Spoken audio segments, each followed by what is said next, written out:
Ya kalau nggak jadi jurnalis sih mungkin nggak bisa kemana-mana. Data yang mau kamu minta ini banyak, nggak seperti jumlah pegawai di kantor kamu yang bisa dihitung jari. Seperti itu dulu.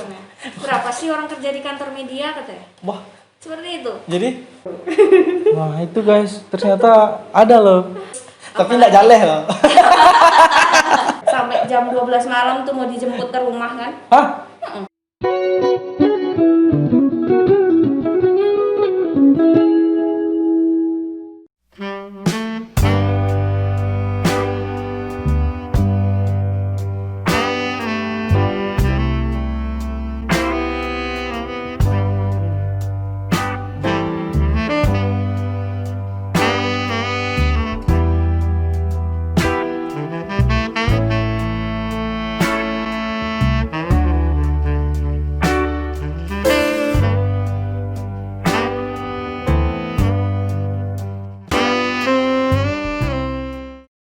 Oke, kawan-kawan hak bicara, selamat datang di kanal kami lagi.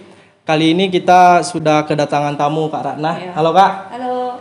Ya, Kak Ratna ini seorang jurnalis di salah satu media online di Pekanbaru ya Kak ya. Itu Kak Ratna masuk jadi jurnalis sejak tahun berapa Kak? Tahun 2014. Tamat kuliah? Masih kuliah? Oh masih kuliah Masih. udah jadi nulis juga, nulis jurnalis. Iya. Kuliah di Universitas Abdurrahman. jurusan? Komunikasi. Emang jurusan ilmu Ya, komunikasi. Visipol, ya. Oh, Masuk Visipol. Fakultas Visipol. Nah, 2014 itu udah tamat belum ya? Belum, masih kuliah. Tamatnya? Masih semester awal. Semester awal? Iya. Bah. Kenapa Kak jadi ingin jadi wartawan Kak? Awalnya sih dari kecil hobi nulis, cuman belum terfikir untuk wartawan tuh belum terfikir. Dulu nulisnya tuh sukanya nulis cerpen, puisi gitu-gitu. Kayak cerpen, puisi ya, diari. Dari SMP itu udah sering nulis-nulis cerpen dikirim ke harian mingguan gitu. Oh, di Pekanbaru? Di Jawa. Oh, Kakak dari Jawa Tengah, ya. Itu 2014? Waktu masih masih SMP. Sekitar 2017-an. Oh. 2007 kok, 2017. 2007? Ya. Oke. Jadi pindah ke Pekanbaru kuliah SMA? SMK. 2009 pindah ke Pekanbaru. Ya. Itu masih lanjut juga kebiasaan menulisnya? Agak terhambat ya, karena kan waktu pindah ke Riau ini masih di pelosok gitu. Internet aja nggak ada gitu. Daerah mana Kak? Daerah Pujet namanya. Kabupaten? Rokan Hilir. Tapi kalau sekarang udah oke ya. Cuman waktu di sana listrik aja masih malam gitu. Malam hidup. Terhambat gitu. Tapi masih tetap nulis juga? Masih, tapi nulisnya itu lanjutnya waktu kuliah lah, karena kan di Pekanbaru akses mudah. Ngirim-ngirim artikel masih sering ke majalah. Gampang ya, akses lebih mudah. Nah, waktu mau jadi bergabung ke media tahun? Jadi ceritanya kan kuliah sambil kerja nih. Oh, sambil kerja. Ya, habis itu awalnya nggak kuliah gitu, cuman karena kerja di kampus tuh di fotokopi, disaranin sama teman gitu. Kau kan hobi nulis, kuliah aja komunikasi gitu. Oh, dari sana. Jadi akhirnya daftar kuliah komunikasi, tapi belum tahu nih mau jadi apa gitu. Yang penting kuliah. Yang penting kuliah aja dulu. Habis itu semester 1 kenal sama dosen. Dosen ini waktu itu kalau nggak salah pimret atau redaktur ya di gitu, media. di hariannya di koran gitu. Habis itu dia kayak memberi motivasi gitu. Kayaknya kamu ada bakat nih untuk jadi wartawan gitu. Masa iya Pak gitu kan? Ya gitu. Belajar aja dulu gitu. Habis itu belajar. Selama belajar itu di kampus sering disuruh ini juga. Liputan. Saya ada kegiatan, disuruh kamu buat meliputnya gitu. Setelah itu semester 3 ada teman nih udah kerja, dia layout di koran juga. Koran. Dia nawarin mau nggak ikut sama kami gitu. Kami ada nih baru membentuk website kan gitu. Jadi tapi aku nggak ngerti nih gimana, belum praktek, belum ngerti ilmu nyatanya gitu ya. Nanti diajarin gitu. Jadi oke, terima kerja di situ, diajarin lah gimana caranya nulis, cara ngedit gitu. Karena kan diletaknya di kantor gitu. Oh, Kakak di kantor? Di kantor. Oh, di kantor. Karena bagian pertama masuk masuk itu nggak langsung jadi wartawan dulu, kebalik, malah diajarin untuk ngedit berita-berita nasional gitu untuk di kantor. Akhirnya ya udah serius 1 tahun itu, belum 1 tahun udah ditelepon sama dosen yang ngasih tahu itu, yang Pimpret itu. mau nggak gabung di media yang sekarang ini gitu kan. Jadi waktu itu baru kerja 2 bulan, saya bilang saya mau setia dulu Pak sama yang ngajak saya ini gitu, karena dia yang membawa saya ke sini gitu. Akhirnya ya udah, nanti kalau berubah pikiran hubungi aja gitu. Akhirnya 1 tahun ikut sama dia. Tiba waktunya Kukerta waktu itu. Jadi mau nggak mau harus berhenti kan. Setelah berhenti baru mau siap. Kukerta ini bingung mau kerja apa gitu. Sedangkan kan biaya kuliah memang ditanggung beasiswa, tapi kan kehidupan sehari-hari harus cari gitu kan. Jadi memberanikan diri lah menghubungi dosen yang dulu nawarin itu. Akhirnya mau. Ya, kalau ada lowongan kabari ya Pak gitu. Oh kamu udah nggak kerja lagi ya di tempat yang lama? Enggak Pak. Ya udah, kamu mau nggak? Kami butuh wartawan ekonomi katanya. Gitu. Ekonomi. Dulu wartawan ekonomi ini kayaknya. Jaleh. Data ini apa bisa nih? Aku harus mikir gitu. Iya, basic ekonomi nggak ada ya. Gitu kan. Habis itu, oke, ketemu ke kantor bapak ini. Diarahin, oke setuju. Dulu sempat susah juga, nggak ada kendaraan. Oh nggak ada kendaraan awalnya ya. Ingat nggak Kak, liputan awal ekonomi itu tentang apa Kak nulis, tentang apa isunya? Waktu itu pertama kali ada acara di Penabalan gelar adat gitu kalau nggak salah, di LAM pokoknya. Waktu itu. Jadi itu ekonomi, kan ekonomi. Maksudnya yang ekonomi? Iya, pertamanya kan disuruhnya ekonomi. Cuman magang dulu gitu. Magang dulu masih floating gitu, masih ikut bebas ya. Ikut senior. Dewan, ikut hukum. Jadi yang pertama itu ikut yang pemerintahan, pas masa magang nih, tapi dipersiapkan untuk ekonomi nantinya gitu. Tapi magangnya itu kayak semua gitu, semua disuruh masukin gitu. Suruh liputnya. Jadi liputan pertama itu yang di pemerintahan malahan gitu. Karena waktu itu gubernur atau siapa gitu, lupa.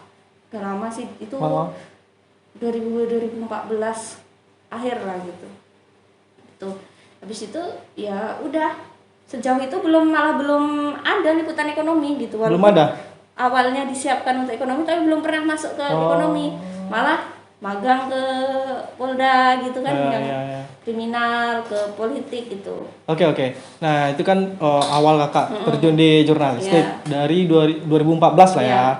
2014 ke 2020 6 tahun. Nah, Kak, selama 6 tahun Kakak pernah nggak mendapatkan semacam diskriminasi? Karena kan kalau jurnalis tahu kita dari 10 katakanlah 8 kan cowok semua. Itu pernah nggak Kak Jo? Pernah sih gitu. Ini gimana ceritanya? Jadi ceritanya waktu itu ada acara kan di gelanggang remaja. Waktu itu kan ada kongres HMI gitu. Se-Indonesia di situ. Jadi karena sering ada insiden di situ kan, maksudnya sering ada ribut-ribut gitu kan. Jadi kebetulan saya liputan di situ gitu. Liputan di situ itu masih baru-baru tuh. Itu kan udah 2015 tuh. Ikut di situ gitu, nggak ada temennya, cowok semua, tinggal cewek sendiri gitu. Jadi agak gimana ya, kalau cewek di tengah-tengah keributan tuh ya orang nggak peduli lagi kita cewek gitu. Kalau sikut ya sikut gitu. Aja. Ya seperti itu. Habis itu waktu itu ada keributan, apa namanya? Aku pas moto gitu, pas moto kejadian itu gitu, langsung mau ditarik kamera tuh sama orang-orang ribut tuh ya.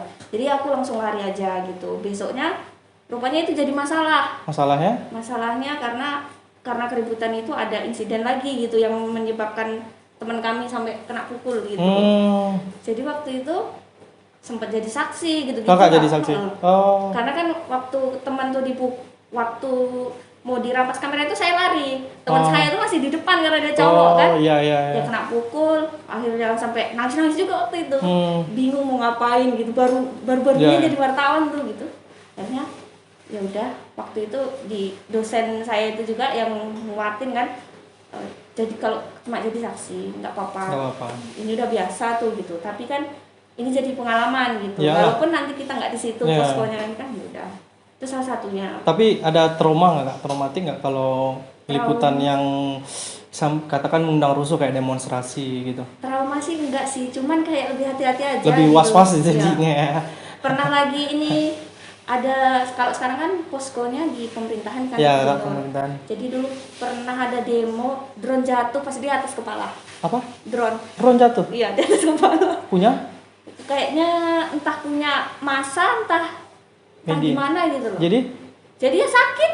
Ya enggak, maksudnya drone jatuh, orangnya nggak datang gitu, nggak ngambil? Ya datang, cuma kan posisinya aku di dalam pagar. Orang kayaknya yang punya itu di luar. Di gitu. luar. Itu dia gimana pertanggungjawabannya? Ya gimana ya? Nggak ada, cuman. Nggak ada. Cuma ya aduh. Nggak kakak permasalahkan juga ya. Menarik. Kalau apa kak, liputan kriminal kakak pernah ya? Posko sih nggak pernah, cuma pas magang itu aja. Pas magang. Kalau sekarang lebih ke pemerintahan. Iya. Oke. Nah kalau untuk apa pernah nggak kak?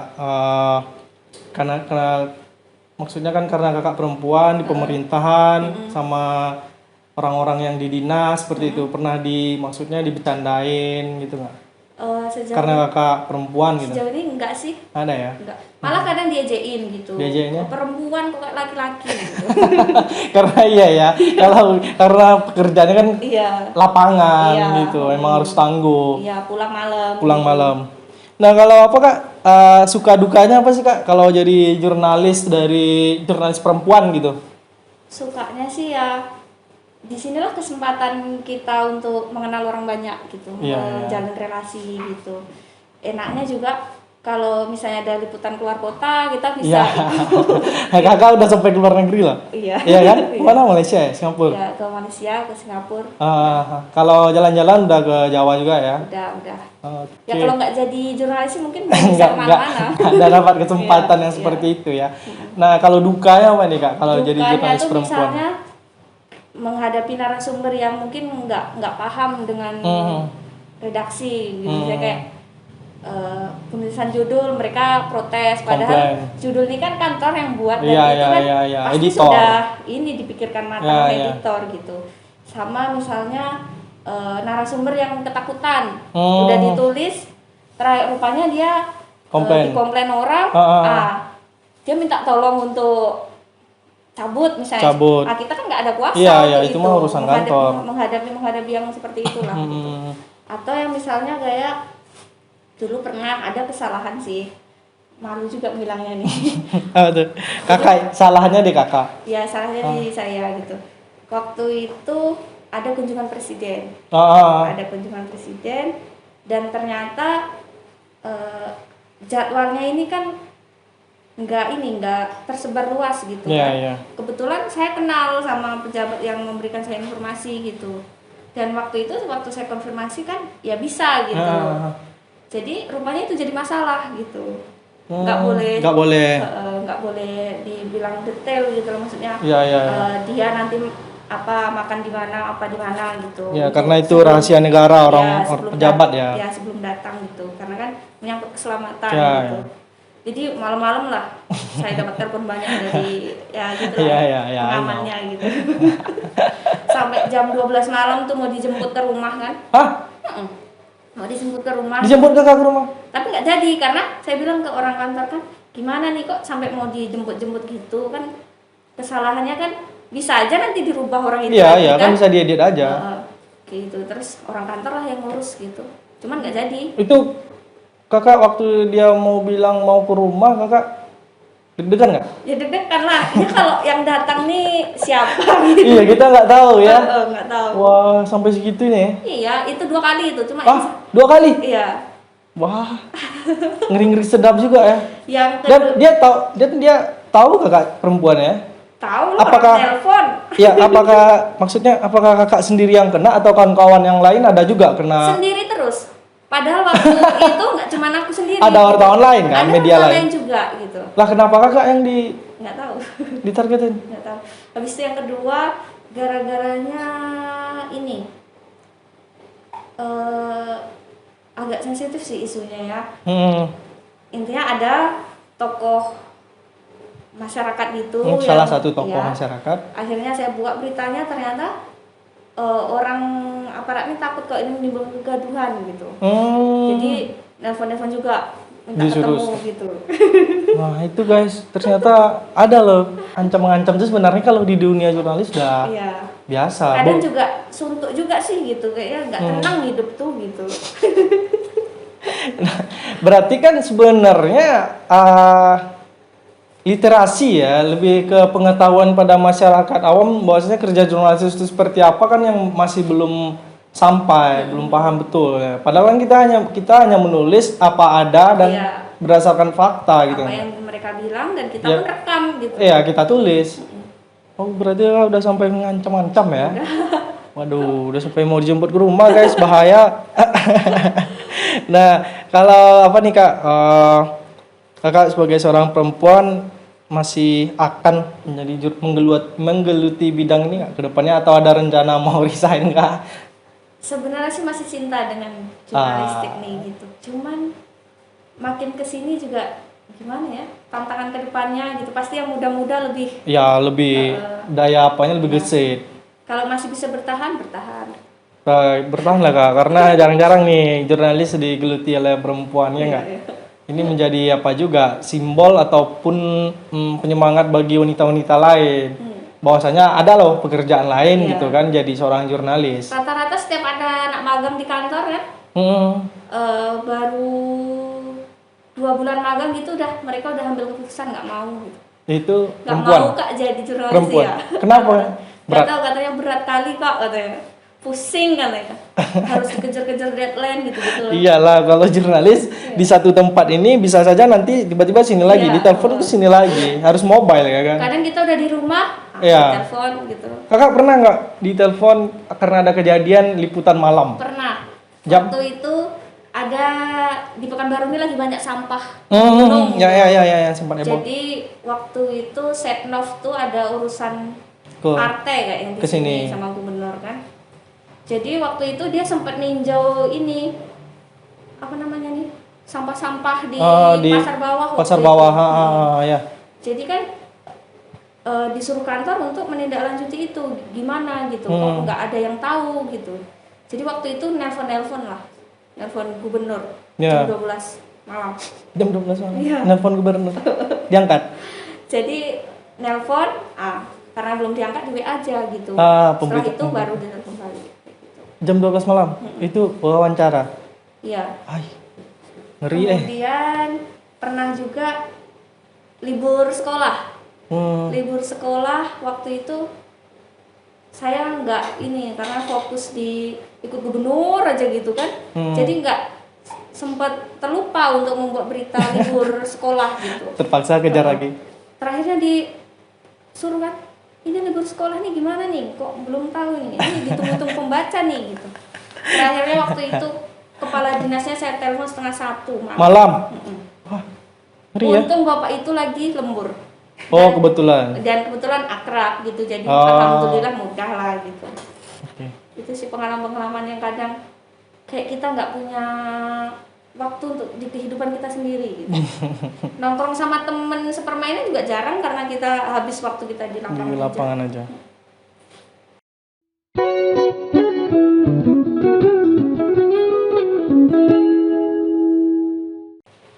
Oke Kak, udah pengalaman Kakak menjadi jurnalis, mungkin ada pesan nggak untuk perempuan-perempuan yang ada di Indonesia nih dari sisi Kakak sebagai seorang jurnalis? Ya intinya perempuan itu mampu kok jadi jurnalis gitu, malah seru gitu. Seru. Serunya? Nggak seperti wanita pada umumnya gitu. Iya sih, iya sih. Dan kita jadi berpetualang gitu. Petualang ya. Tapi kan nggak ada waktu jadinya untuk waktu apa istilah kekinian tuh me time ini kan kurang. Me time-nya paling kalau di rumah aja gitu. Iya. Mungkin gimana ya?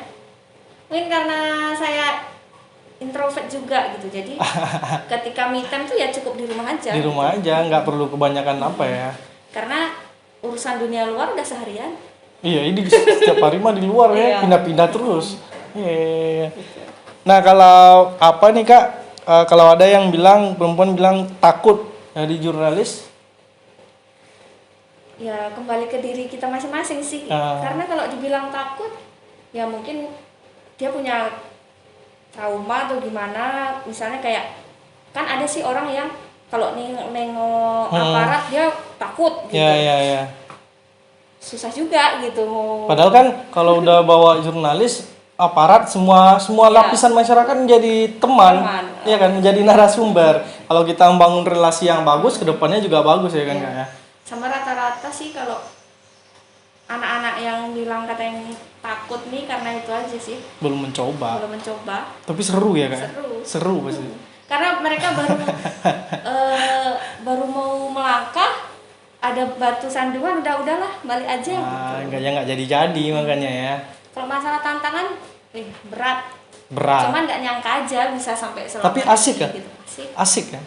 Karena wawasan yang pasti luas, ya kan? Punya teman di mana-mana. Kesempatan untuk mengembangkan potensi diri ada di jurnalis ya kan Kak ya. Kalau untuk apa Kak kedepannya apa yang akan Kakak menjadi seorang penulis Kak, menghasilkan buku, rencana kedepannya atau bagaimana? Rencana untuk menjadi penulis buku tuh sebenarnya udah lama, cuman makin kesini kayak udah kaku gitu bahasanya gitu. Karena udah kayak biasa bahasa jurnalis ya. Gitu. Karena pasti berbeda menulis buku biasa cerpen dengan nulis berita. Untuk nulis puisi aja kayaknya kaku gitu, nggak bisa mendayu-dayu, nggak bisa alay-alay lagi. Gitu. Karena biasa strike news, hard news, apalagi untuk online ya. Iya itu sering ngeluh gitu. Ini mau nulis puisi aja nunggu mood dulu gitu. Kalau nggak nunggu mood nggak bisa gitu, susah udahan gitu. Iya. Kalau Kakak sebelum liputan itu apa sih yang Kakak kerjakan awalnya? Maksudnya sebelum untuk pergi liputan ke lapangan. Biasanya kan kita harus sarapan dulu lah kan. Kalau nggak naik asam lambung nanti. Karena nggak tahu kita kapan bisa makan, kapan bisa minum. Karena jurnalis rata-rata penyakitnya asam lambung mah. Asam lambung mah, dan saya sudah 1 kali dirawat asam lambung, tukak lambung namanya, dan pernah ada sih 1 kali operasi juga, tapi itu sakit ya, mungkin gaya hidup yang salah gimana.